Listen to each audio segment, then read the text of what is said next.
What is up, guys? It is another Friday, and that means another video. Second week in a row, so I am keeping this up. Now, today we're gonna be talking about cameras. The question I get the most from friends and family is, what camera should I buy? I wanna do this, what camera should I buy? So today we're gonna be talking about the cameras that I use. This is mainly gonna be focused on video, but I'm gonna be going over all of the different cameras that I have and how I use them. Now, before we get started, there's one thing that I did want to say is that I'm in no way an expert when it comes to cameras.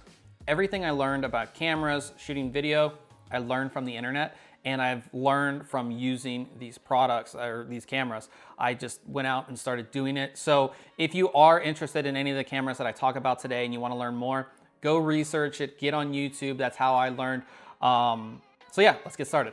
For my first camera, I actually switched cameras. I'm sure you guys can tell by the quality. My main camera that I shoot 95% of everything that I shoot is my Sony A6300.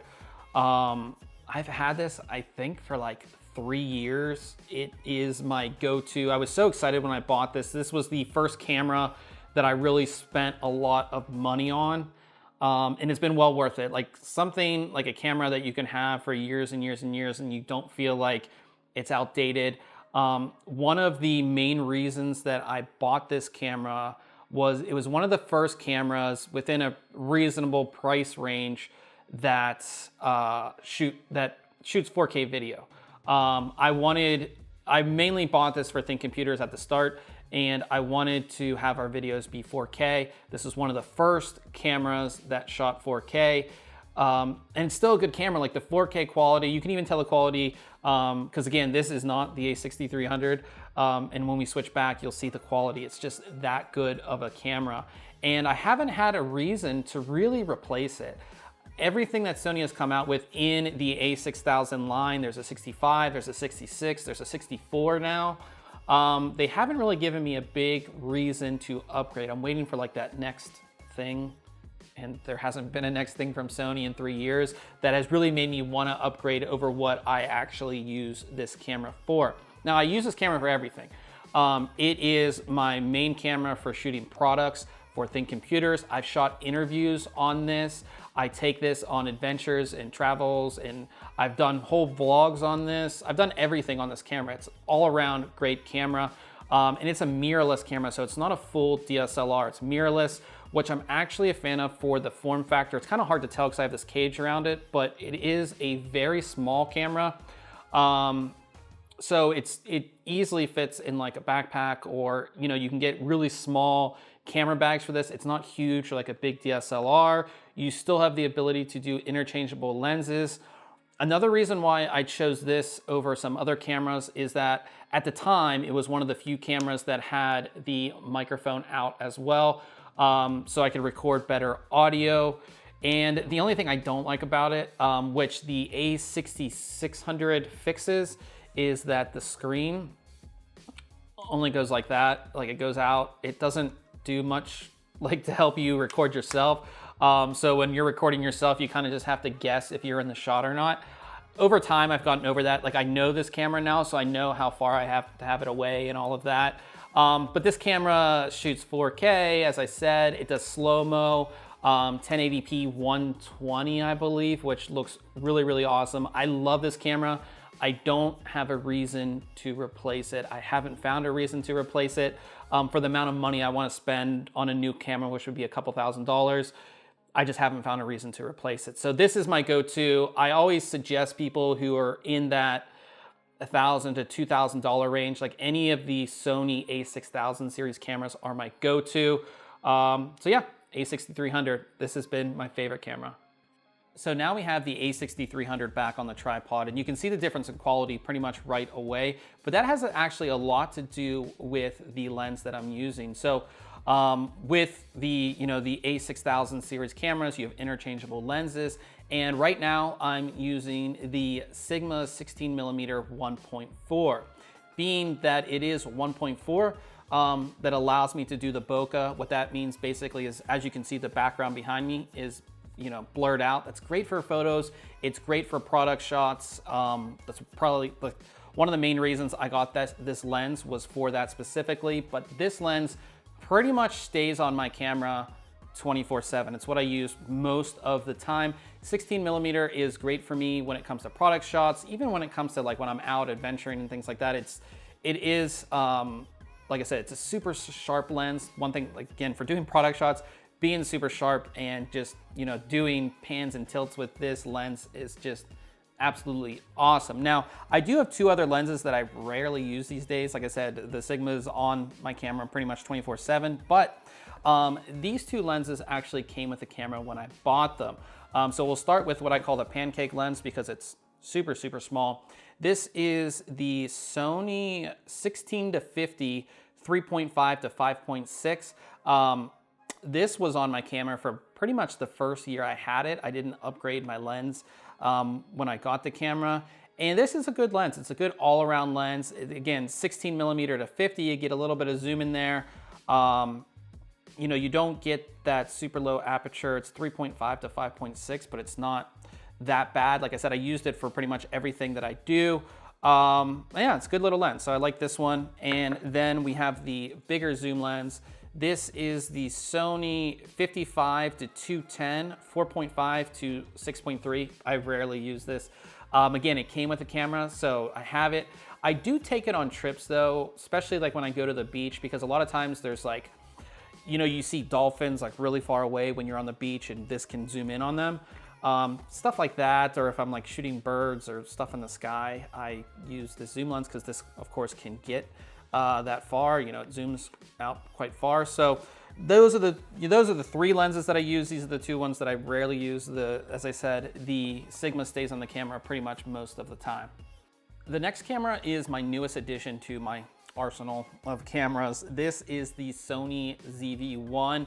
I kind of bought this out of just, I wanted to buy something new, but I have been using it quite a lot. So this is what Sony is calling their vlogging camera. It has the pop-out screen, which my A6300 doesn't. This is kind of like the camera that I can just pull out of my pocket and turn it on and shoot. I don't have to mess with settings. It is small enough to fit in my pocket so I can take it places. And I mainly have been using it right now as my webcam. It has clean HDMI out. You do that to a capture card, and we use it for our weekly tech podcast for Think Computers. But I really like it. It's a nice little camera. You can't go wrong with the pop-out screen, which I like. And it does have a microphone port, which is a big deal if you're doing audio. Like the audio you're hearing now is because I have a microphone port on my A6300. This little point and shoot has that. A lot of them don't. So that's another reason why I bought that. But again, just a nice little camera. It shoots 4K. It can do slow-mo up to like, I think like 960 frames per second, which is crazy. It's unusable because the footage doesn't look that great, but it can do everything. It's really easy to use. You can do time lapses on this. And actually the onboard audio is decent. It's not amazing, but it is decent. The last video that I put on the channel, I just used this audio and it's good. So if you're like out with friends and stuff, the audio is not that bad. And it does come with this little dead cat that you can put on top of the built-in microphones, which is nice for wind noise and things like that. So if you're getting into vlogging, honestly, I think this is a good camera. Being like the camera nerd that I am, I don't think that, what is this? I don't know what the actual, I think this is a 30, whatever this is, it's not wide enough. So when you're shooting yourself, you have to put your arm out pretty far. So if you are vlogging, it is gonna be a little difficult. But overall, I do like it. It is expensive for a point and shoot. I think it's like 700 bucks. So yeah, it's a nice point and shoot, but for people who are thinking about point and shoots, again, just think about what's important. One of the most important things was the microphone out, so you can connect an external microphone. That was important to me. Shooting in 4K was important to me. There are a ton of point and shoots out there. I wanted to stay in the Sony ecosystem, and I wanted the flip out screen. So those were kind of the main selling points to this one. My next camera is my action camera. And I think that if you're traveling and you want to vlog, or you don't want to break your more expensive cameras, an action camera is a great camera to have.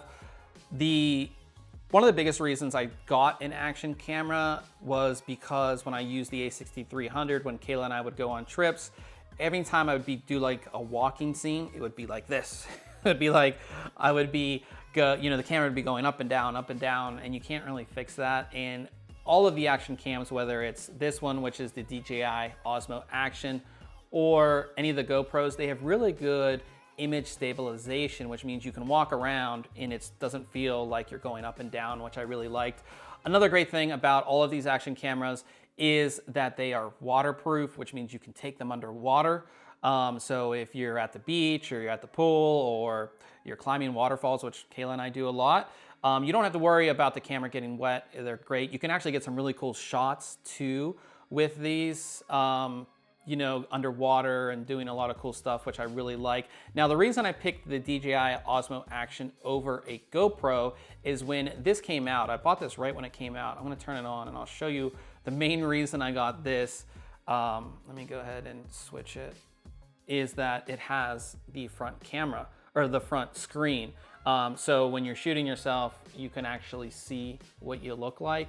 That was the main reason I got this. Now, GoPro offers that now, and I think their newest GoPro has it. But any action cam is really good, and they have all these really cool mounts. So you could mount this, to your car, you can mount it to a helmet, you could mount it pretty much anywhere. I mount this in the car a lot, and when I'm driving, I kind of put it upside down like this on the windshield, and I can do like a time lapse of me driving. A lot of cool stuff.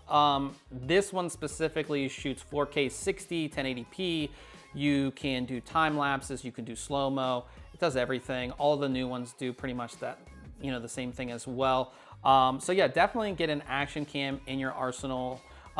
If this is gonna be the only camera that you get, it still would be good. I know some people that actually exclusively vlogged on action cameras before, or made videos on action cameras. The quality is not gonna be as good as something like the A6300 or even this, but you can definitely do it. And they do make kits where you can get external mics and all kinds of different stuff. But definitely, if you wanna add another camera, action camera is definitely a good choice. And if you wanna make this your main camera, these are very inexpensive. I think both DJI and GoPro are around like 300 bucks, 400 bucks, which will totally get you into filmmaking or making videos quite easily. And there's nothing to mess with. You just turn it on and start shooting. It's that easy. So the last camera that I have is one that you should have as well. It's my phone.